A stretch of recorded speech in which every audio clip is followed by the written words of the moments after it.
Hello everyone, welcome to our channel Nanik education point. Myself Heena Takkar और आज हम बात करने वाले income tax law and practice के बारे में, जो कि फिफ्थ सेमेस्टर के अगर स्टूडेंट हो एनईबी अकॉर्डिंग हो तो आप लोगों का पेपर कल होने जा रहा है income tax law and practice का। बहुत सारे बच्चे डरे हुए हैं, बहुत टेंशन में है कि कैसे क्या होगा, तो टेंशन लेने की कोई बात नहीं है यार। और आप लोगों को बस तैयारी करनी है अच्छे तरीके से। और अगर आपने अभी तक किताब तक नहीं खोली तो उसका समाधान भी है हमारे पास। और अगर आपने पहले से पढ़ लिया तो तैयारी कैसे करनी है तो मैं आप लोगों को सारी चीजें बताने वाली हूँ। ठीक है। So income tax law and practice का जो पेपर है वो कल है, और जो इग्नू वाले स्टूडेंट हैं बीसीओसी 136 अगर पेपर आने वाला है तो तैयारी किस तरीके से रहने वाली है। सो मैं आप लोगों को एक चीज समझाना चाहती हूँ कि सबसे पहला तो मैंने आप लोगों को इसके इंपॉर्टेंट क्वेश्चन ऑलरेडी बहुत पहले ही प्रोवाइड कर दिए थे। ठीक है। जो कि 2024 के हैं, यानी 2024 वाले इंपॉर्टेंट क्वेश्चन उठाने हैं आप लोगों को। ठीक है। अगर उसकी एक वीडियो बनी है तो एक उठा लेना, दोनों है तो दोनों उठा लेना। ठीक है।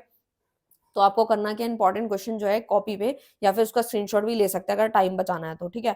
तो अदरवाइज आप उसको कॉपी पे नोट कर लें, जैसे भी है जहां कहीं भी नोट करना है उन क्वेश्चन को, वो आप सबसे पहला काम आपका वही रहेगा कि वो क्वेश्चन आपको नोट करने हैं। ठीक है। ये तो मैं बता रही हूँ आप लोगों को थ्योरी के पर्पज से। ठीक है। कि जिन लोगों को लगता है कि भैया थ्योरी करके चले जाएंगे और हम पास होना चाहते हैं, प्रैक्टिकल पे ज्यादा हमें फोकस नहीं डालना। क्योंकि देखो भाई, जाहिर सी बात है, पहले जो पेपर आता था इनकम टैक्स का वो 55 नंबर का आता था। ठीक है। 55 नंबर का आया करता था, ये भी बता रही हूँ मैं आपको। ठीक है। तो 55 मार्क्स का पेपर था जिसके अंदर प्रैक्टिकल थ्योरी दोनों आती थी और उसमें भी चॉइस होता था। ठीक है। तो बेसिकली क्या है कि अब वो पेपर जो है वो एनईपी के अकॉर्डिंग 90 मार्क्स का आएगा। ठीक है भाई। जो सीबीसीएस वाले हैं उनका कैलकुलेशन तो पहले के अकॉर्डिंग चल रहा है। ठीक है। लेकिन वो अपने आप वो सेटल डाउन कर लेंगे अपने मार्क्स को। लेकिन जो मेन नंबर आएंगे, यानी कि अगर आप ऑनर्स के हो, ठीक है, या फिर प्रोग्राम के हो, तो पेपर आपका 90 मार्क्स का बनेगा। ठीक है। तो भाई 90 के अंदर सारा तो मतलब प्रैक्टिकल आएगा नहीं, उसमें थ्योरी भी आएगी। ठीक है।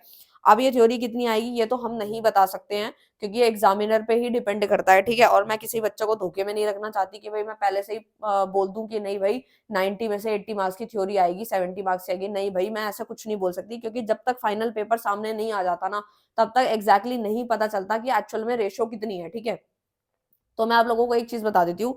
भाई देखो, हमें रिस्क तो लेना नहीं, और दोबारा ये समझ के जाना है कि दोबारा इस पेपर में री नहीं आनी चाहिए, दोबारा इस पेपर को हमने नहीं देना, इसी बार में क्लियर करना है। पहली बात तो दिमाग में ये सोच बिठानी है, भले ही आपने अभी तक कोई बुक ना खोली हो, लेकिन माइंड में सिर्फ यही पॉजिटिविटी रखनी है कि हम पास हो सकते हैं, हम कर सकते हैं। ठीक है।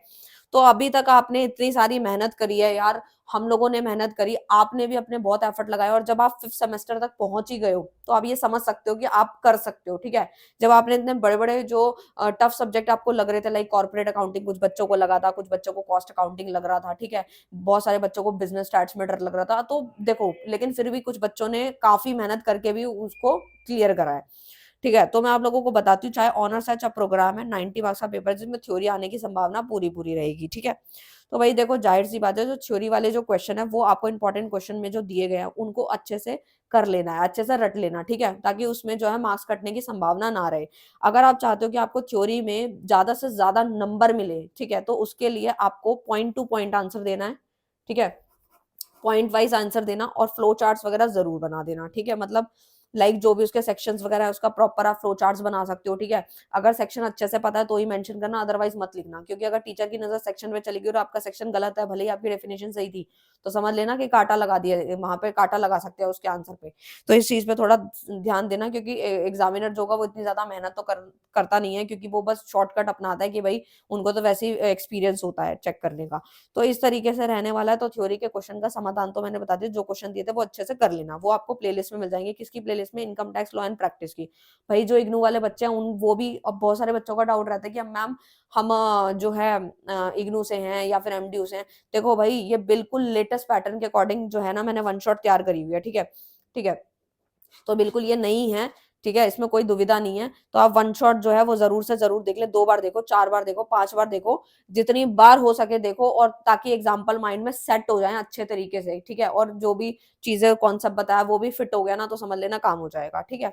अब बात आती है प्रैक्टिकल की। अब जिन बच्चों ने पहले से तैयारी कर रखी है प्रैक्टिकल्स की, तो मैं उन लोगों को 2-3 टॉपिक बताती हूँ, बस उसको अच्छे से कर लेना। एक तो सैलरी वाला टॉपिक। ठीक है। तो सैलरी वाला अच्छे से आपको कर लेना। अदर इनकम जो है वो भी बहुत सिंपल है, ज्यादा कोई मुश्किल नहीं है। अदर इनकम वाले जो प्रैक्टिकल क्वेश्चन है वो अच्छे से कर लेना। डेप्थ वगैरह का तो मैंने ऑलरेडी क्वेश्चन कराया था, तो उसमें ज़्यादा कोई दिक्कत ऐसा सच आएगी नहीं, ठीक है? कैपिटल गेन वगैरह, ठीक है? ये सब आप देख सकते हो। तो बस यही जो है, जो ज़्यादातर जो आपसे क्वेश्चन जो है पूछे गए, वैसे तो रेज़िडेंट वाला भी है, ठीक है? लेकिन उसमें ना चॉइस मिल जाएगी रेज़िडेंट वाले में, जैसे एसएससी इनकम। तो मेरे को जहाँ तक लगता है कि जिनकी थ्योरी अच्छी होगी ना, वो रेज़िडेंट वाला प्रैक्टिकल ना करके थ्योरी करेंगे, लेकिन इट्स अप टू यू, ये आपके ऊपर है। अगर प्रैक्टिकल की बात करें तो रेज़िडेंट से तो क्वेश्चन बनेगा, अदर इनकम से बनेगा, सैलरी से बनेगा। और रही बात आपकी कभी-कभार क्या होता है, चॉइस की तो बात है, चॉइस में तो वही कुछ भी पूछ सकता है, ठीक है? तो ये तो रहने वाला है ही है। बाकी आपकी थ्योरी है, ठीक है? तो थ्योरी और प्रैक्टिकल मिला करके आपको तैयारी करनी है। और मैंने ना वैसे प्रैक्टिकल के और भी टॉपिक्स बताया, तो वो आप देख लेना वीडियो के अंदर, तो वो भी आपको प्रिपेयर करके जाने होंगे, ठीक है? तो मतलब अगर इन सब के आपने फॉर्मेट कर लिया और एक-एक, दो-दो क्वेश्चन कर लो, ठीक है? आपकी जो बुक आई है अभी लेटेस्ट वाली जो आई है ना, सोल के बच्चों को मिली है, मुझे नहीं लगता उसमें प्रैक्टिकल है। बाकी अगर कोई मिलता है तो कर लेना, अदरवाइज़ तो फिर मैंने टेलीग्राम पे ना इसके कुछ प्रीवियस क्वेश्चन डाले हुए हैं, 2-3 साल के पेपर डाले हुए हैं विद आंसर्स, वो प्रैक्टिस कर लेना, ठीक है? इतना सफिशिएंट रहेगा। तो प्रैक्टिकल थ्योरी दोनों बता दिया है। और बस ये है कि आपको कोई भी क्वेश्चन वहाँ पे छोड़ना नहीं है, कुछ ना कुछ एंट्रीज वगैरह प्रैक्टिकल में कर लेना, वहाँ से नंबर आ जाएंगे, ठीक है?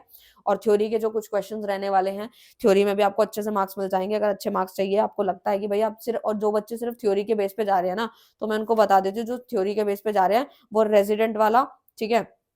मतलब ये 3 टॉपिक के फॉर्मेट्स भी देख के जाएँ कि अगर थ्योरी कम आई, अगर मान लो एग्ज़ामिनर ने थोड़ा जो है कम थ्योरी दिया, तो एट लीस्ट ये तो आपको पास करा देंगे, ठीक है ना? तीनों टॉपिक। तो ज़ाहिर-सी बात है, मैंने हर तरीके से बता दिया कि पास होने का क्या करना है। जो बच्चों ने पहले से बहुत अच्छी तैयारी कर रखी है, वो सारे टॉपिक जितने भी हैं, वो सारे रिवाइज़ कर लें। फॉर्मेट जितने भी हैं, सारे उनको अच्छे से याद होना चाहिए, ठीक है?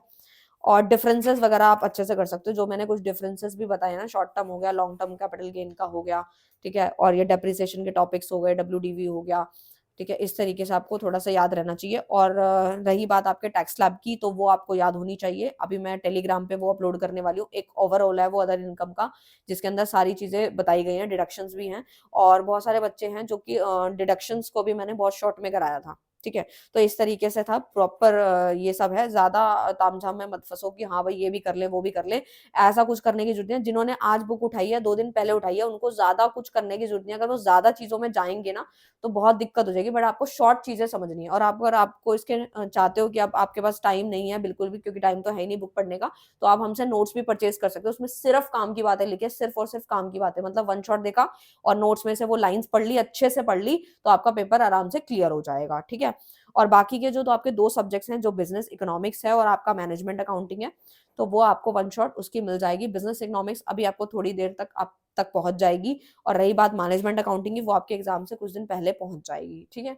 सो ऑल द बेस्ट मैं बोलना चाहती हूँ। मुझे पता है आप लोग अच्छे से करके आओगे, और बिल्कुल भी हार मत मानना, अच्छे से करके आना, कोई भी क्वेश्चन छोड़ना मत, और पॉजिटिविटी बनाए रखना कि हाँ भाई आप लोग कर सकते हो, डेफिनिटली कर लोगे, ठीक है? तो all the best for your exam, और थैंक यू सो मच।